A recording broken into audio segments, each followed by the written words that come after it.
Don't just watch in the dark. Click subscribe, like, and join now. Before we begin, tell me, where are you listening from and what time is it there? The whisper that breathed. A summer storm brewed over Boston, its dark clouds casting long shadows across the narrow streets of Beacon Hill. The air was thick with humidity, and the faint scent of rain mingled with the salty breeze from the nearby harbor. At precisely 5 in the afternoon, when the sun should have still been high, an unnatural twilight descended upon the city. Andrew Scott hurried down Pinckney Street, his leather satchel slapping against his side with each quickened step. The first rumble of thunder echoed in the distance, vibrating through the cobblestones beneath his worn loafers. He had taken this route home 1,000 times before, but today something felt different. The usual sounds of the neighborhood, children playing, dogs barking, the occasional car engine, were strangely muted. Only the wind seemed alive, whispering through the ancient trees that lined the street, whispering in a way that made Andrew's skin prickle. He glanced at the old Victorian house at number 17, its windows dark and unwelcoming despite the early hour. The for sale sign in the yard swayed gently, though he couldn't feel any breeze on his face. Madison Rivera stood at her kitchen window on Mount Vernon Street, staring out at the gathering storm. Her teacup trembled slightly in her hand as she watched the clouds churn above the gold dome of the State House. She had lived in this neighborhood her entire life, but never had she seen such an ominous sky this early in the evening. The antique clock on her wall ticked loudly in the silence, each second stretching longer than it should. Something about the atmosphere felt wrong, like the world was holding its breath, waiting for something to happen. In the South End, James Cooper sat alone in his apartment on Tremont Street, absently flipping through old photographs. The lightning flashed outside, illuminating his collection of vintage cameras displayed on the shelves. His fingers paused on a particular picture, a group of friends gathered at Boston Common, smiling faces frozen in time. But as another bolt of lightning illuminated the room, he could have sworn one of the faces in the photograph moved, just for a moment. Just enough to make his heart skip a beat. The frame fell from his hands, shattering on the hardwood floor. Andrew found himself drawn to the old cemetery at the top of Copp's Hill. The wrought iron gates creaked open before him, though he was certain he hadn't touched them. The gravestones stood like silent sentinels, their weathered inscriptions barely visible in the dim light. As he walked between the rows, the whispers grew louder, more distinct. They weren't words exactly, more like fragments of memories or thoughts that didn't belong to him. A cold droplet of rain hit his cheek, followed by another. The storm was getting closer, the thunder growing more insistent, yet he couldn't bring himself to leave. Madison's phone rang suddenly, making her jump. The caller ID showed a number she didn't recognize, but something compelled her to answer. "Hello?" she said, her voice barely above a whisper. There was no response, only the sound of breathing, slow, deliberate, measured breaths that seemed to echo in her ear. The connection remained open, the breathing continuing without variation. She wanted to hang up, but her fingers wouldn't move.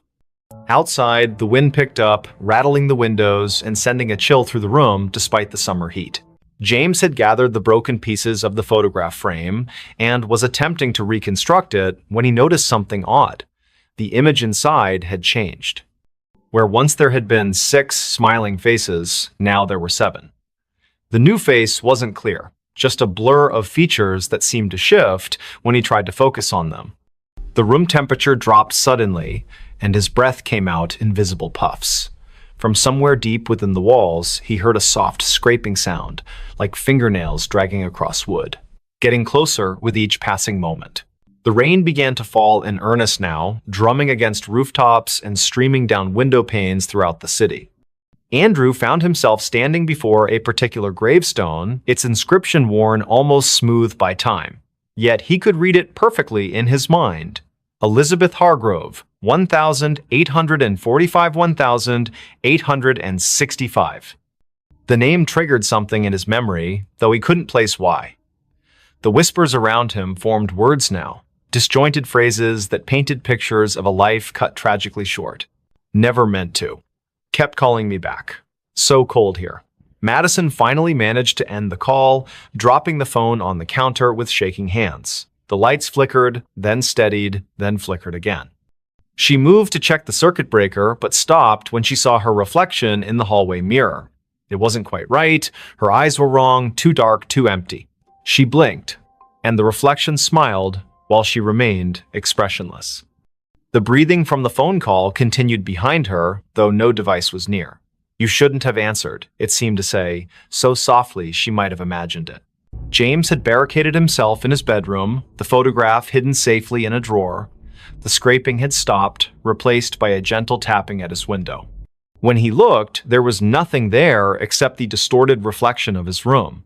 But something about the angles was off, as if space itself had bent slightly out of shape. His cameras, usually arranged with precise care, were now facing inward, their lenses trained on his bed. "They see you," he whispered to himself, though he wasn't sure where the words came from. The storm outside reached its peak, lightning flashing continuously, yet the darkness in his room deepened rather than lifted. The three of them, Andrew, Madison, James, were connected by threads they couldn't see, drawn together by forces beyond their understanding. Each had experienced strange occurrences before, dismissing them as coincidence or imagination.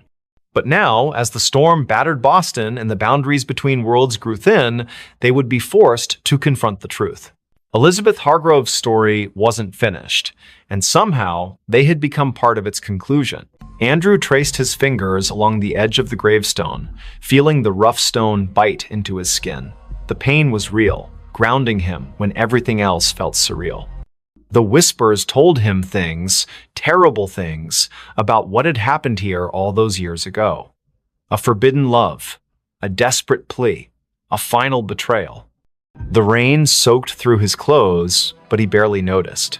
In his mind's eye, he could see her, Elizabeth, young and beautiful, standing at the edge of the hill, looking out toward the harbor. Her lips moved, forming words he couldn't hear over the storm. But he could feel them, resonating in his chest like a second heartbeat. Madison had retreated to her basement, seeking sanctuary from whatever haunted her home. The old furnace hummed in the corner, its rhythm matching the breathing that now filled every room. Boxes stacked against the walls contained fragments of her family's history, generations of Riveras who had lived and died in this very house. She opened one at random, finding a yellowed newspaper clipping. The headline read, "Local Girls' Mysterious Death Shocks Community." The date was June 12, 1865. The photograph showed a girl who looked remarkably like her, standing beside a man whose face was obscured by shadow. He promised, the breathing seemed to say. But he lied. James discovered something in his closet, a small wooden box he didn't remember owning. Inside were letters, written in elegant script that faded even as he read them. They spoke of longing and loss, of meetings in secret places, of promises broken under duress. The last letter ended abruptly. "If you're reading this, then I have failed. Tell them what he did, tell them how he silenced me, the whispers will guide you." The room temperature plummeted, frost forming on the inside of his window. Outside, something moved between the flashes of lightning, something that shouldn't exist in this world. Find them. It breathed. All of you. The storm reached its crescendo, lightning striking the gold dome of the State House with a deafening crack. For a moment, everything went white, and when vision returned, the city seemed subtly altered. Shadows fell differently, familiar landmarks appeared slightly skewed, people walking in the streets moved as if underwater, their faces blank masks. Those who had been touched by Elizabeth's story felt the change most acutely. Their senses heightened, their perceptions expanded beyond normal limits. Sounds carried from impossible distances. Smells lingered long after their sources disappeared. Touches left imprints that glowed faintly in the dark. Andrew found himself unable to leave the cemetery. The gates had vanished, replaced by an endless expanse of tombstones stretching in all directions. Each bore Elizabeth's name, each marked a different year of death. The whispers became a chorus now, overlapping voices telling conflicting versions of the same tragedy. Some claimed she had thrown herself from the hill in despair, others insisted she had been pushed. All agreed on one thing: justice had never been served. The rain continued to fall, but it wasn't water anymore, it was memories, each drop carrying fragments of lives cut short, hopes dashed, loves lost. Madison's basement had transformed into a labyrinth of family secrets. Every box she opened contained evidence of her ancestors' involvement in Elizabeth's fate. Letters of condemnation, witness statements, a blood-stained handkerchief, photographs showing the same shadowy figure across generations, always present at moments of tragedy. The breathing grew louder, surrounding her like a physical presence. "You know him," it rasped. "He watches still." She looked up to see her own reflection in the basement window, but instead of her face, she saw the Shadow Man's features clearly for the first time. Their eyes met, and she understood everything that had been hidden, everything that had been denied. James's apartment building had emptied of all other tenants, leaving him alone with the entity that had been watching him through his cameras. The photographs on his walls had changed. Each now showed the same scene. Elizabeth standing at the edge of Copp's Hill, reaching out to someone just out of frame. The seventh figure in his broken photograph had clarified, revealing features that matched the Shadow Man from Madison's past. The wooden box had multiplied, filling his living room with identical copies, each containing variations of the same tragic story. "We are witnesses," the voice whispered directly into his mind, "and we are judged." As the supernatural storm raged, drawing energy from centuries of buried guilt and unresolved grief, the three found themselves converging at number 17 Pinckney Street. The house that had seemed merely old and empty now pulsed with malevolent life. Its windows reflected scenes from the past. Elizabeth's final moments played out endlessly, each iteration slightly different, each ending the same.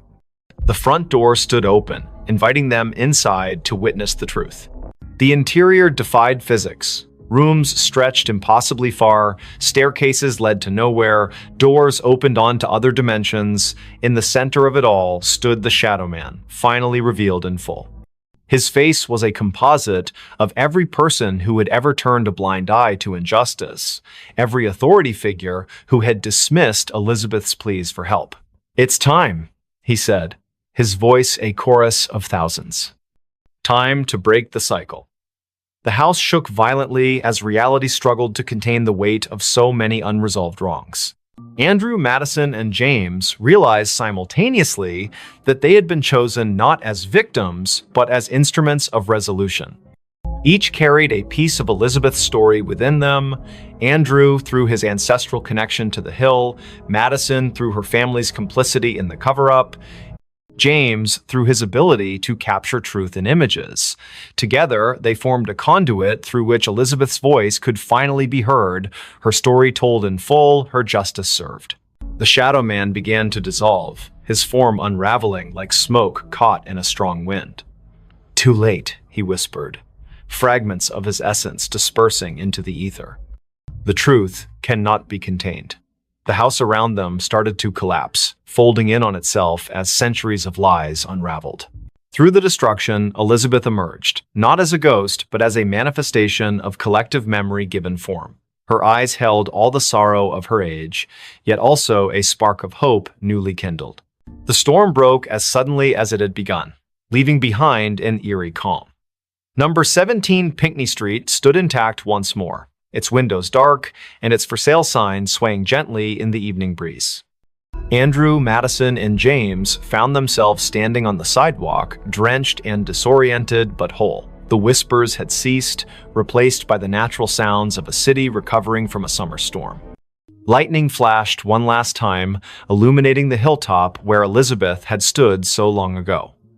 For a brief moment, they thought they saw her silhouette against the darkening sky, her hand raised in farewell. Life in Boston returned to normal, though those who had been touched by the supernatural events carried their experiences like scars, invisible to others, but ever present in their minds.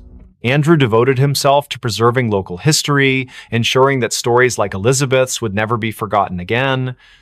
Madison worked to uncover other buried truths in her family's past, determined to break cycles of silence and denial. James continued taking photographs, but now his lens sought to capture not just images, but essences, the intangible elements that made people who they were. On quiet summer evenings, when storms gathered over the city and the wind whispered through the ancient trees, some claimed they could still hear Elizabeth's voice. Not demanding vengeance, not seeking pity, simply reminding those who would listen that truth has a way of emerging no matter how deeply it is buried. And sometimes, when passing number 17 Pinckney Street, particularly sensitive souls might catch a glimpse of movement in an upper window or feel a gentle touch on their shoulder, accompanied by the softest of whispers, "Thank you." The story of Elizabeth Hargrove became legend in certain circles, a cautionary tale about the dangers of ignoring injustice and the power of collective memory.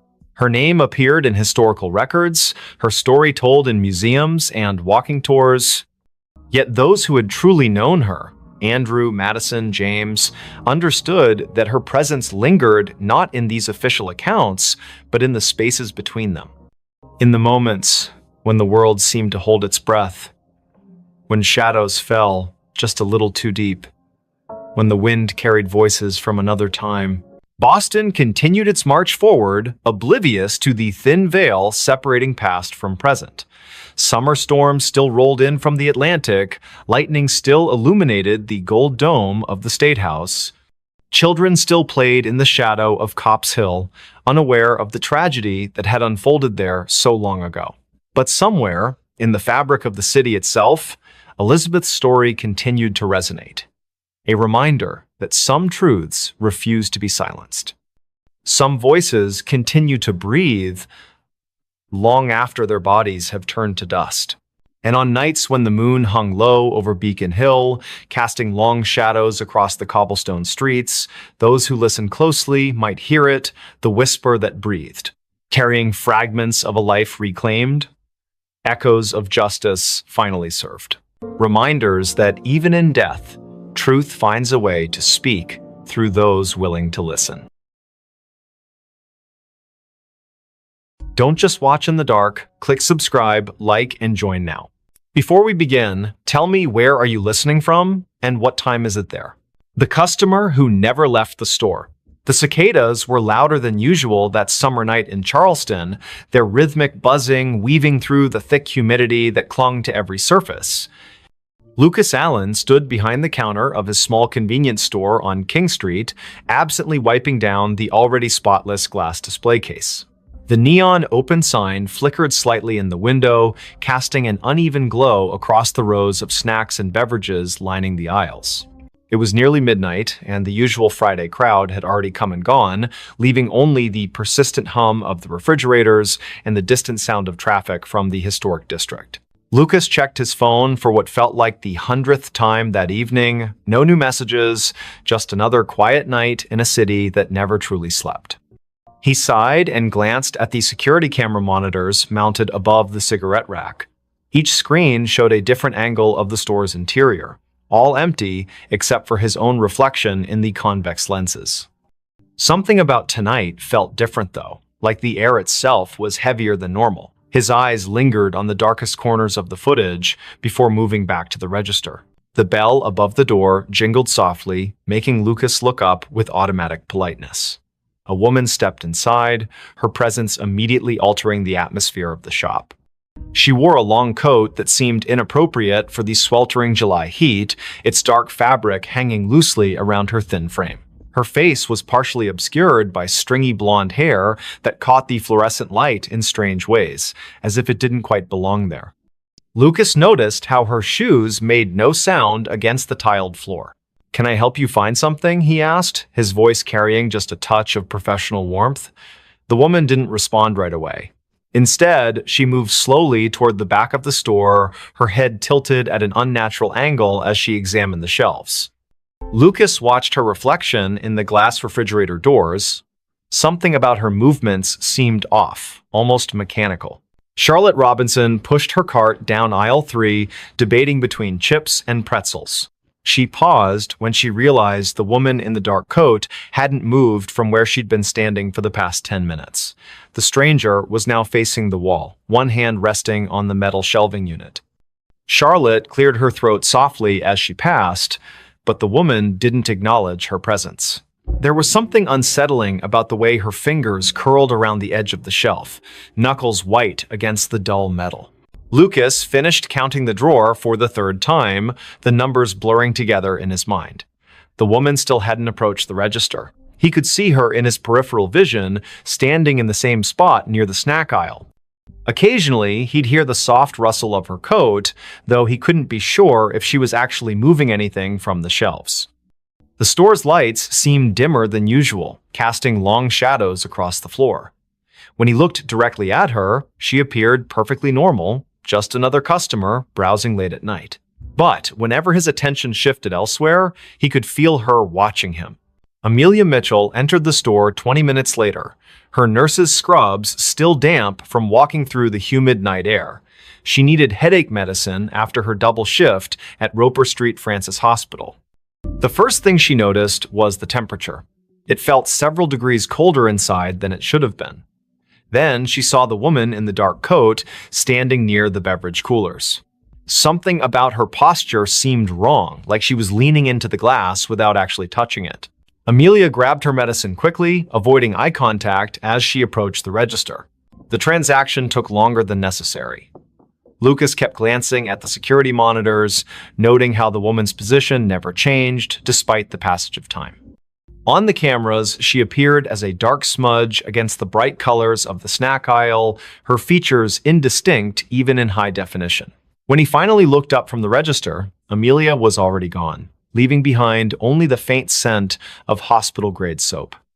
The cicadas outside seemed louder now, their song almost frantic against the glass windows.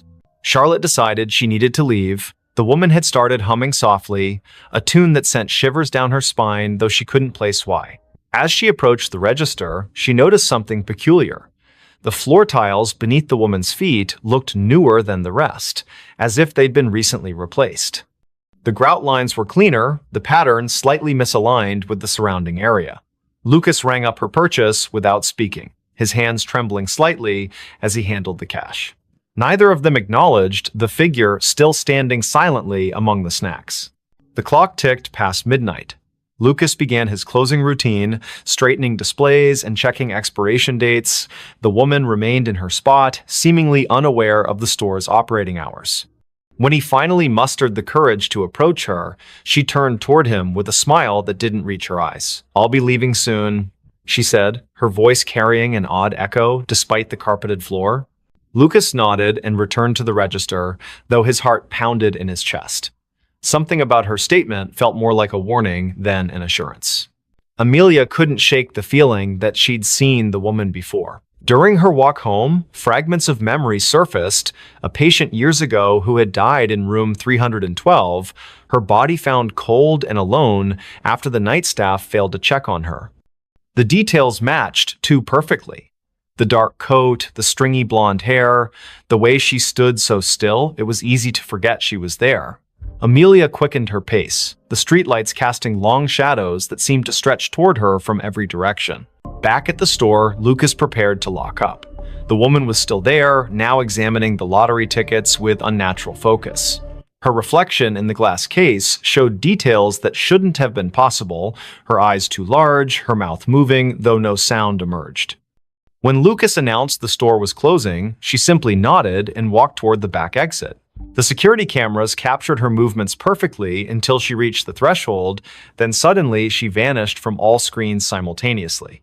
Charlotte lay awake in her apartment on Queen Street, unable to stop thinking about the encounter. The humming had lodged itself in her mind, repeating endlessly like a broken record. She pulled out her phone and searched recent news articles, finding nothing unusual about the convenience store or its employees. Yet when she scrolled through the business's social media page, she noticed something strange. In every photo taken inside the shop, the same dark figure appeared in the background, always partially obscured, but unmistakably present. Lucas locked the front door and set the alarm, his hands shaking as he worked. The back exit showed no signs of forced entry or recent use. The woman's absence felt heavier than her presence had been. As he walked to his car, he couldn't shake the sensation of being watched. The parking lot lights buzzed faintly overhead, attracting clouds of insects that cast dancing shadows across the asphalt. When he glanced back at the store windows, he saw her standing exactly where he'd left her, staring out with an expression he couldn't read. Amelia called in sick the next day, unable to face the memories flooding back with each passing hour. She researched the store's history, discovering it had been built on the site of an old boarding house that burned down decades ago. Records mentioned a woman who had disappeared during the fire, her body never found among the charred remains. The description matched the figure from the store perfectly, right down to the humming that witnesses claimed they could still hear on quiet nights. The following evening, Lucas arrived for his shift to find everything exactly as he'd left it. The security footage showed 14 hours of empty aisles and silent registers. Yet, when he reviewed the previous night's recording, there she was again, appearing in the snack aisle as if she'd never left, moving with purpose toward the back of the store. The timestamp confirmed she'd been there the entire time, invisible to everyone except through the unblinking eyes of the cameras. Charlotte couldn't stay away. Something compelled her to return to the store, to confront the mystery that had taken root in her thoughts. When she entered that night, the air felt colder than before, and the humming was louder, vibrating through her bones like a tuning fork. The woman stood in the same spot, surrounded by products that seemed to decay faster than they should. Their expiration dates read months in the future, yet their packaging was faded and brittle, as if time itself bent around her presence.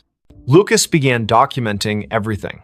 He kept detailed notes about each encounter, noting patterns in her behavior and appearance.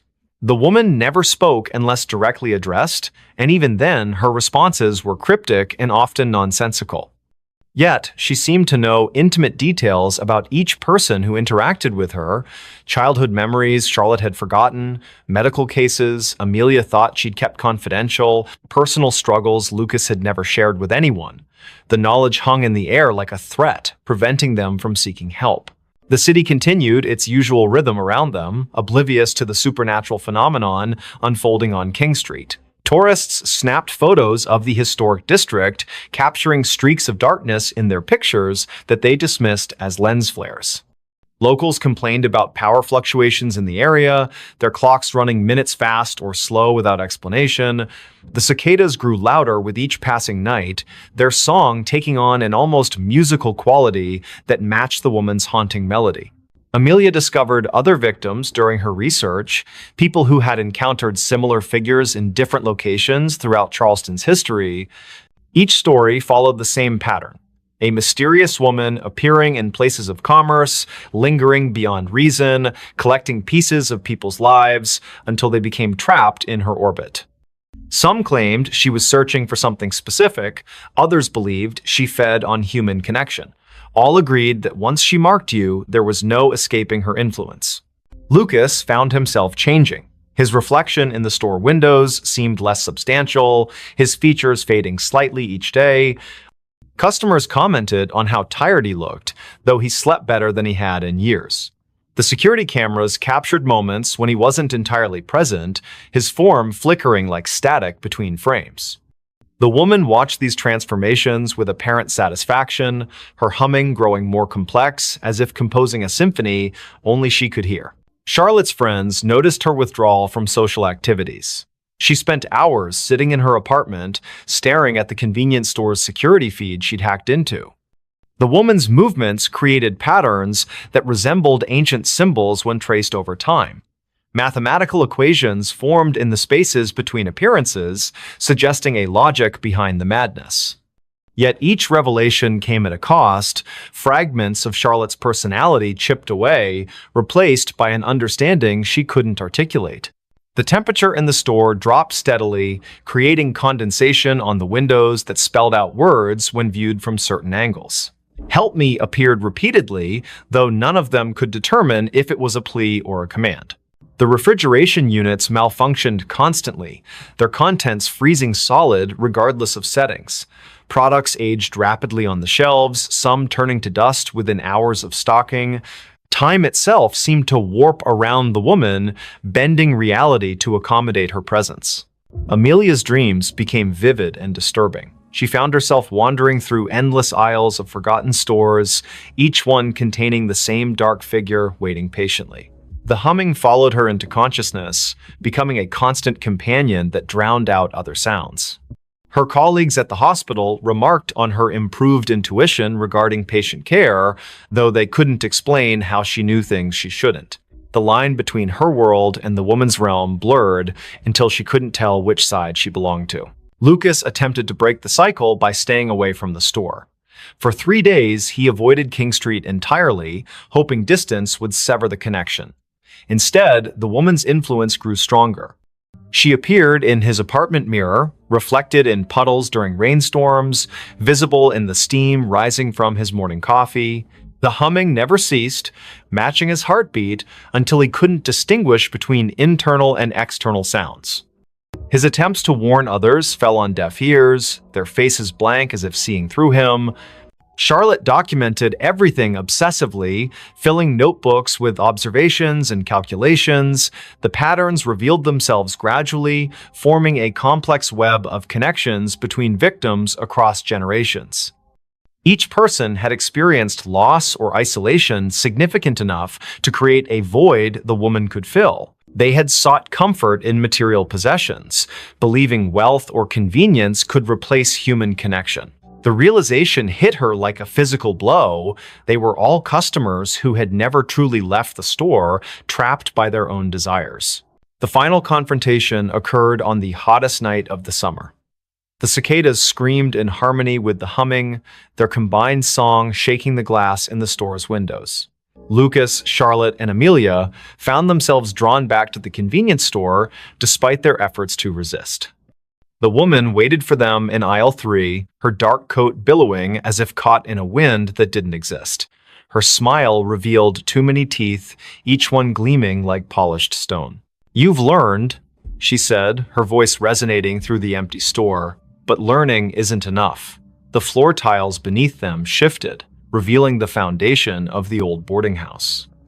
Charred wood and ash filled the space where modern construction should have been. The security cameras captured everything perfectly, broadcasting their final moments to empty monitors throughout the building. One by one, they stepped forward, unable to resist the pull any longer. The store remained open for business the next day. New employees arrived, unaware of the previous staff. Customers browsed the aisles, selecting items they didn't need but couldn't refuse. In the security footage, dark figures moved among the shelves, their forms becoming clearer with each passing night. The humming continued, growing louder with each new victim drawn into its melody. And in aisle 3, the woman waited patiently, collecting souls who had forgotten what it meant to truly leave. Don't just watch in the dark. Click subscribe, like, and join now. Before we begin, tell me, where are you listening from and what time is it there? The Book That Called Me. The streets of Chicago were slick with rain, reflecting the dim orange glow of streetlights like shattered mirrors. It was 5 in the morning, and the city seemed to hold its breath under a heavy sky streaked with gray clouds. The storm had rolled in from Lake Michigan without warning, drenching everything in sight. Victoria Evans stood on the corner of Wabash Avenue, clutching her coat tighter around herself as she waited for the traffic light to change. She hated mornings like this, cold, wet, and eerily quiet, but her job at the library demanded punctuality. Victoria worked at Harold Washington Library Center, a towering structure that loomed over South State Street like some ancient sentinel. The building's glass facade shimmered faintly in the pre-dawn gloom, catching the occasional flash of lightning that lit up the horizon. As she approached the entrance, her shoes squelching against the wet pavement, she noticed something odd: a single book lying face down on the steps leading up to the main doors. Its cover was dark, almost black, and water pooled around it in tiny rivulets. No one else was around. The security guard, who usually manned the early shift, hadn't arrived yet. She hesitated for a moment before picking it up. The book felt heavier than it should have been, its pages damp but not entirely soaked through. There was no title on the spine or cover, just an embossed pattern of swirling lines that seemed to shift slightly when viewed from different angles. A shiver ran down her spine, though she couldn't say why. Maybe it was the way the book felt. Alive somehow, pulsing faintly in her hands. Still, curiosity got the better of her. She tucked it under her arm and pushed open the heavy glass door. Inside, the library was silent except for the faint hum of fluorescent lights overhead. Rows upon rows of shelves stretched out into shadowy corners, their contents neatly organized, yet somehow foreboding in the dim light. Victoria made her way to the circulation desk near the center of the atrium, setting the book down carefully, as if afraid it might bite. Her fingers lingered on the cover for a second longer than necessary before she pulled them away abruptly. Something about it unsettled her deeply, though she couldn't put her finger on what exactly it was. Her coworker, Daniel Harris, arrived shortly after, yawning loudly as he shuffled toward the desk. He was tall and lanky, with messy brown hair that stuck out in all directions despite his best efforts to tame it. "Morning, Vic," he muttered, glancing briefly at the book before shrugging. "What's this?" "I found it outside," Victoria replied, keeping her voice low so as not to disturb the stillness. "It doesn't have a title or anything." Daniel raised an eyebrow but didn't comment further. Instead, he reached out to touch the book, his hand hovering above it for a moment before making contact. His expression changed instantly from mild curiosity to outright alarm. "Whoa, this thing is freezing." Victoria nodded, though she hadn't thought much of the temperature earlier. Now that Daniel mentioned it, the air around the book did seem colder, almost unnaturally so. She watched as he flipped it open cautiously, revealing blank pages that looked yellowed with age despite being completely dry, or at least they appeared blank at first glance. When Daniel tilted the book slightly toward the light, faint words began to emerge, written in ink that shimmered like oil slicks. They weren't English or any language Victoria recognized, but the shapes twisted and writhed across the page as if trying to escape the confines of the paper. "This is messed up," Daniel whispered, snapping the book shut quickly. He glanced around nervously, as if expecting someone or something to appear from the shadows. "We should probably report this to management." But Victoria shook her head firmly. "Not yet. Let me look at it again." She wasn't sure why, but the book called to her in a way she couldn't explain. It wasn't just curiosity anymore, it was compulsion, a gnawing need to understand what lay within those shifting symbols. Reluctantly, Daniel handed it back to her, muttering something about coffee before disappearing into the staff lounge. Alone now, Victoria opened the book once more. This time, the sensation was stronger, the weight of unseen eyes watching her every move. The text seemed clearer too, forming jagged patterns that pulsed rhythmically, almost like a heartbeat. Without realizing it, she leaned closer, her nose nearly brushing the surface of the page. And then she heard it a whisper, soft and insidious, threading itself into her thoughts. It wasn't audible in the traditional sense, more like a memory surfacing unbidden. The voice spoke in fragments, disjointed phrases that coalesced into meaning only when she focused hard enough. "Find me," it said. "Free me." Startled, Victoria slammed the book shut, her heart pounding wildly in her chest. Had Daniel heard it? Was she imagining things? She glanced toward the staff lounge, half expecting him to come running out, but there was no sign of him, just silence and the oppressive weight of the library closing in around her. For the rest of the day, Victoria tried to focus on her duties, shelving returned books and assisting patrons with research queries. But the presence of the mysterious volume weighed heavily on her mind. It sat on the edge of her desk, seemingly innocuous, yet impossible to ignore. Every time she passed by, she swore she could feel it humming softly, vibrating with suppressed energy. By late afternoon, the temptation became unbearable. She locked herself in the staff break room, determined to decipher even a fraction of what the book contained. The whispers returned almost immediately, louder this time, overlapping each other until they formed a cacophony of voices. Some pleaded for help, others screamed in agony, while a few laughed maniacally. Victoria pressed her palms against her ears, shaking her head violently to block them out. But the sound wasn't external, it came from inside her own skull, burrowing deeper with each passing second. Tears streamed down her face as she forced herself to concentrate, tracing the intricate patterns on the page with trembling fingers. Slowly, painstakingly, the symbols began to rearrange themselves, forming words she could finally understand. "They seek you," the text read. "They hunger." Before she could process what it meant, the lights flickered violently, plunging the room into darkness. A low rumble echoed through the building, like distant thunder, but somehow wrong, unnatural. Victoria scrambled to her feet, clutching the book tightly as she fumbled for the doorknob. When she stepped back into the main hall, the atmosphere had shifted dramatically. Shadows danced along the walls where none should exist, twisting and contorting into grotesque shapes. The air smelled metallic, tinged with decay. And worst of all, the silence was gone, replaced by faint scratching sounds, like claws dragging across wood. "Daniel?" she called out, her voice cracking with fear. No response. Panic rising, she moved toward the circulation desk, hoping to find some semblance of safety there. But as she rounded the corner, she froze. The shelves lining the aisles were no longer filled with books, they were empty, hollow husks stretching endlessly into the gloom. Where had everything gone? What was happening? A sudden movement caught her eye, a figure darting between the rows ahead. It was small, hunched over, moving with jerky, unnatural motions. Victoria backed away instinctively, clutching the book to her chest like a shield. The figure stopped abruptly, turning to face her. Its head tilted sideways, impossibly far, joints cracking audibly. Then it lunged. She screamed, stumbling backward as the creature skittered forward on all fours, its limbs elongated and spider-like. Its face, if it could be called that, was featureless save for a gaping maw lined with needle-sharp teeth. The thing moved faster than she thought possible, closing the distance between them in seconds. Just as it leapt toward her, Victoria threw the book at it in desperation. The impact sent it sprawling, screeching in pain as smoke rose from where the tome had struck its body. Seizing the opportunity, she bolted toward the exit. Outside, the rain had intensified, soaking her instantly as she sprinted down the steps.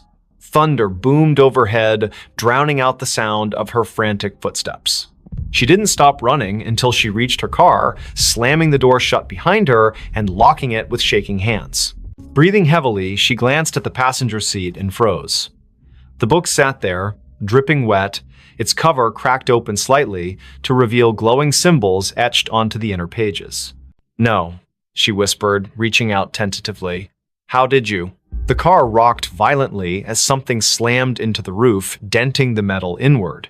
Another crash followed, then another, accompanied by guttural growls that reverberated through the vehicle. Victoria ducked low, covering her head as shards of glass rained down from the shattered windshield. Through the chaos, she saw the library in the distance, its windows pulsing with sickly green light. The book vibrated fiercely in her lap, urging her to return. Against her better judgment, she obeyed. Back inside, the scene had changed again. The aisles were intact now, stocked with books as if nothing had happened, yet the oppressive feeling lingered, thicker than ever. The whispers grew louder, converging into a single voice that spoke directly to her. "You cannot run," it hissed. "You are mine now." Victoria spun around, searching for the source, but found only emptiness. Until she saw him, the man standing at the end of the aisle, partially obscured by shadows. He wore a tattered suit, his skin pale and translucent, eyes sunken and hollow. In his skeletal hands, he held a copy of the same book she carried. "Michael Parker," he rasped, taking a step closer. "I've been waiting." And then the world dissolved into darkness. When Victoria awoke, hours later, she was seated at the circulation desk. The library was empty, bathed in the golden light of dawn filtering through the windows. For a moment, she thought it had all been a nightmare. But when she looked down, the book lay open before her, its pages filled with fresh writing. "They will come for you next." The whisper that never opened. It was 3 a.m. when Lucas Bennett first heard the sound. A faint whisper carried by the icy wind that swept through the narrow streets of Los Angeles. The city was unusually quiet for a place that never slept, its usual hum of life replaced by an unsettling stillness. Frost clung to the palm trees lining the sidewalks, their leaves glistening under the dim streetlights. Lucas had been walking home from his late shift at the diner when he noticed it, the whispering that seemed to follow him wherever he went. He pulled his jacket tighter around himself, trying to shake off the chill that wasn't entirely from the cold. The whisper grew louder as he passed an alleyway between two old brick buildings. It sounded like words, but nothing coherent, just fragments of syllables that danced at the edge of understanding. His pace quickened, boots crunching against the frost-covered pavement. He told himself it was just the wind playing tricks on him. But deep down, he knew better. Olivia Turner lived in apartment 3B of the building where Lucas rented his studio. She had moved in 6 months ago, and they had exchanged polite greetings in the hallway occasionally. But tonight, when Lucas finally reached his floor, he found her standing outside her door, her face pale and drawn. Her hands trembled as she fumbled with her keys, dropping them twice before managing to unlock the door. Something about her demeanor made Lucas pause. "Everything okay?" he asked, his voice softer than intended. Olivia glanced at him, her eyes wide with something he couldn't quite place. Fear? Exhaustion? Both? She hesitated before answering, I keep hearing things." Her voice cracked slightly. Voices. Whispers. I thought maybe it was just my imagination. She trailed off, looking past him into the dark hallway. Lucas felt a chill run down his spine. He had heard those whispers too. Without thinking, he said, "Me too. Tonight. Outside." Olivia's expression shifted from fear to something closer to relief, though her hands still shook. "Come in," she said quietly, stepping aside. The warmth of her apartment enveloped him immediately, but it did little to ease the tension coiling in his chest. Inside, the room was small but cozy, decorated with mismatched furniture and soft lighting. A half-empty mug of tea sat cooling on the coffee table beside an open book. Olivia gestured for him to sit while she poured herself another cup. "Do you want some?" she asked, holding up the teapot. Lucas nodded, though he doubted anything could settle the unease growing inside him. As she busied herself in the kitchenette, he noticed the curtains were drawn tightly shut, despite the fact that no one would be able to see inside at this hour. The windows themselves seemed almost deliberately avoided. So Olivia began after handing him a steaming mug. "You heard them too, the whispers." It wasn't a question. Lucas took a sip of the tea. It tasted bitter, but he didn't complain. "Yeah, out there. They followed me all the way back here." He set the mug down carefully. "What about you? When did you start hearing them?" Olivia wrapped her fingers around her own mug, staring into its depths as if searching for answers. "A week ago. At first, I thought it was just stress or lack of sleep. You know how it is, working long hours, trying to make ends meet. But then it got worse." She looked up at him, her gaze piercing. "They started coming closer, louder. Like they were right behind me, even when I was alone in my apartment." Lucas swallowed hard. "Did you tell anyone? Call someone?" Olivia shook her head. "Who would believe me? My friends think I'm overreacting. My landlord thinks I'm making excuses to get out of paying rent next month." She let out a humorless laugh. "And honestly, who can blame them? If I hadn't heard it myself tonight, I might not have believed me either." The silence that followed was heavy, broken only by the distant hum of traffic far below. Lucas glanced toward the window, where shadows flickered faintly against the drawn curtains.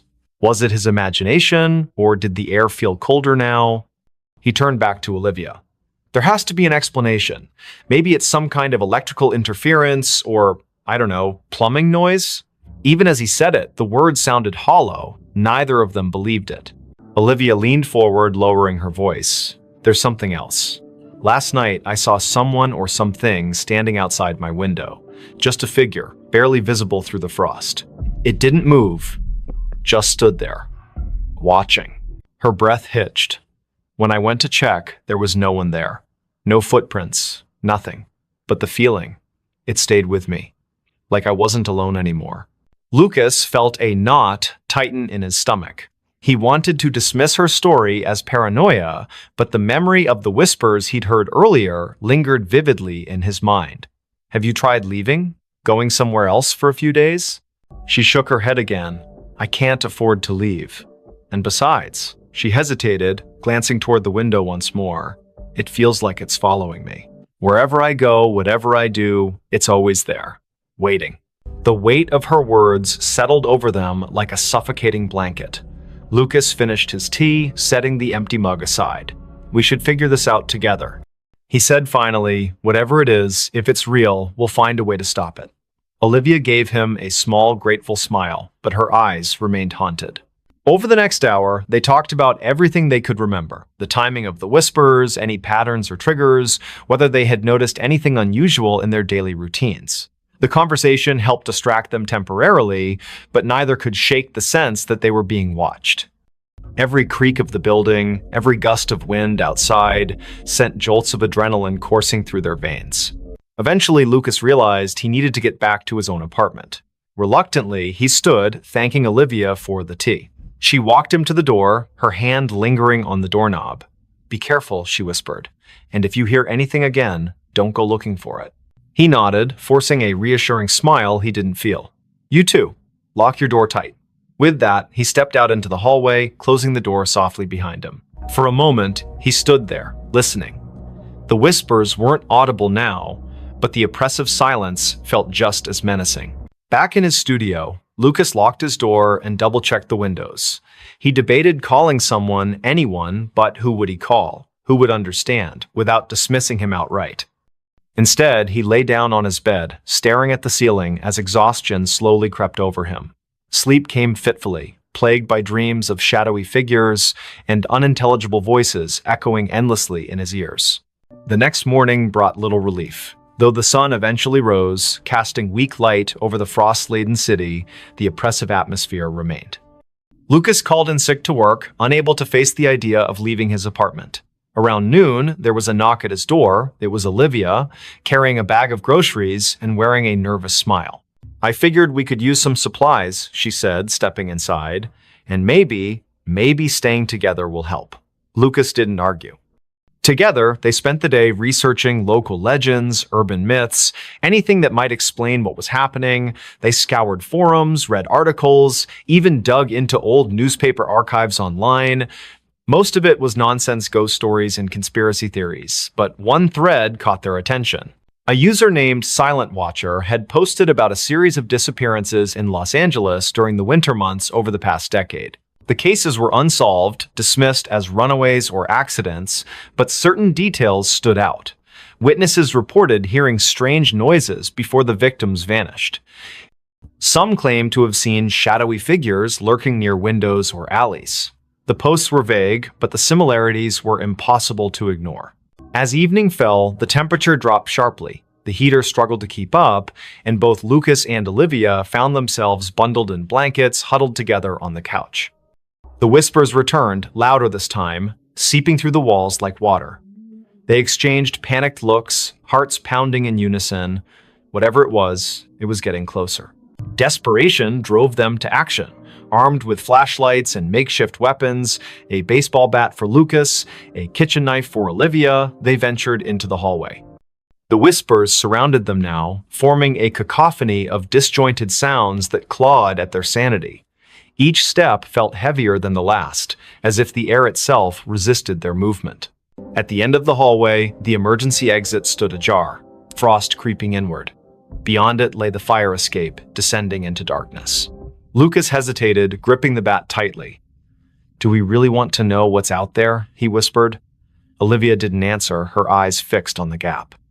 Slowly, they stepped through, bracing themselves for whatever awaited them. The metal stairs groaned under their weight, each step echoing ominously in the frigid night. Below, the alley was shrouded in shadow, the streetlights casting long, distorted reflections on the icy ground. Movement caught the corner of Lucas's eye, a flicker, gone before he could focus. Then another, and another. Shapes darted between the buildings, fleeting glimpses of something humanoid, yet wrong. "Run," Olivia hissed, clutching his arm. They bolted down the remaining steps, slipping on patches of ice as they fled.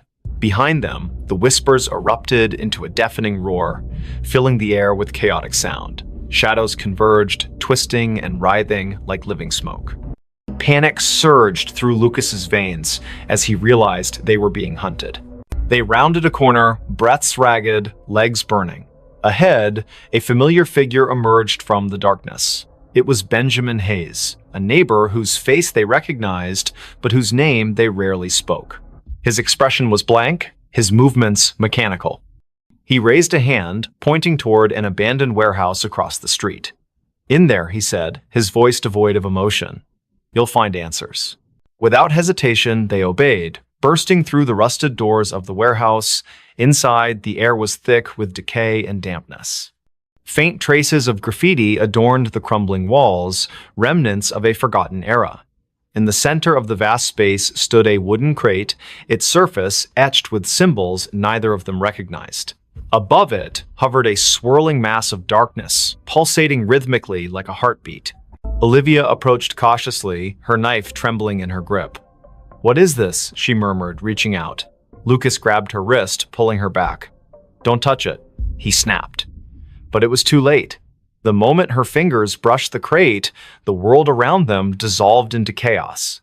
Images flooded their minds, faces screaming silently, hands clawing at unseen barriers, voices pleading for release.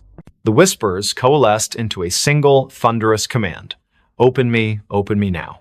Lucas staggered backward, clutching his head as the vision overwhelmed him. Olivia collapsed to her knees, tears streaming down her face. "I can't," she choked out.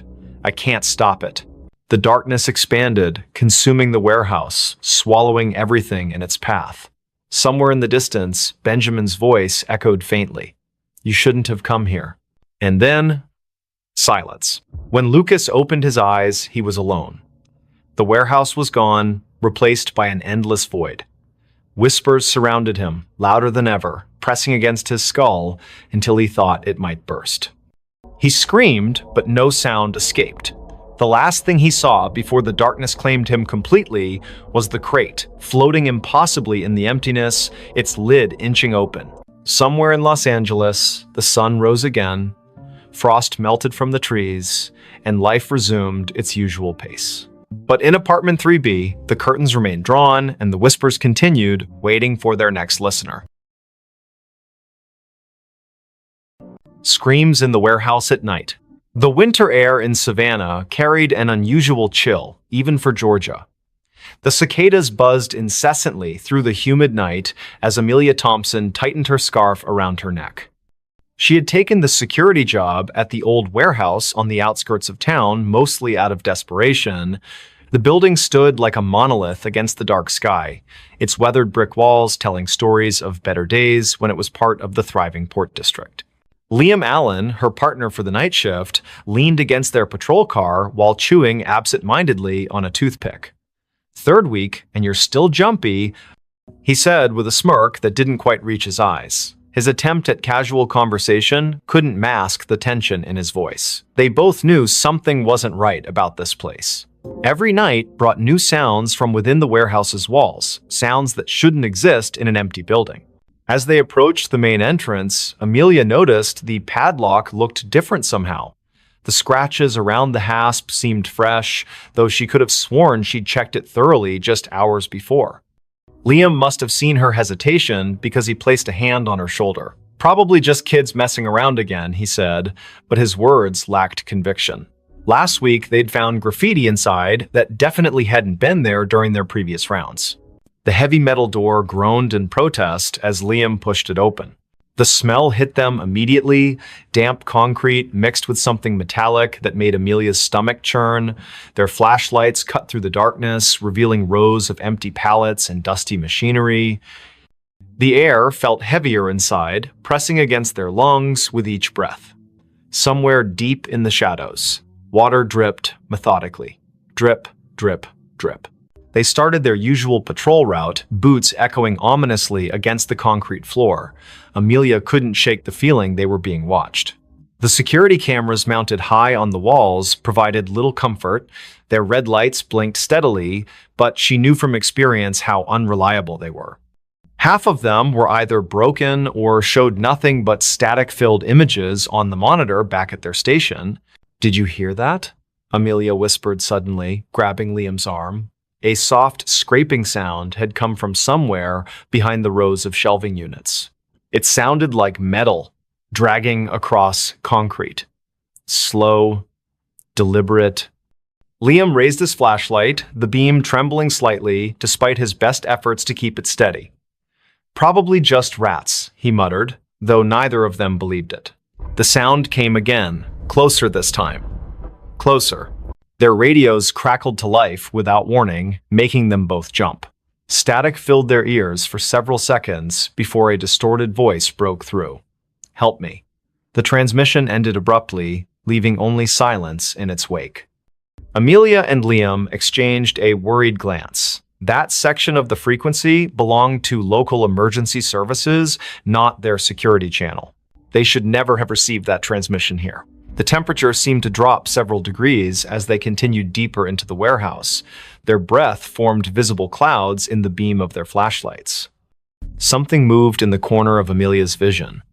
A shadow too large to be a rat, darting between support columns. When she turned to look directly at it, there was nothing there. Just empty space and more shadows that seemed to stretch longer than they should. Liam stopped suddenly, causing Amelia to bump into him. He was staring at something on the floor ahead. At first glance, it looked like oil stains, but as they moved closer, the metallic smell became overwhelming. Blood. Fresh blood leading toward one of the loading docks. The trail glistened wetly in their flashlight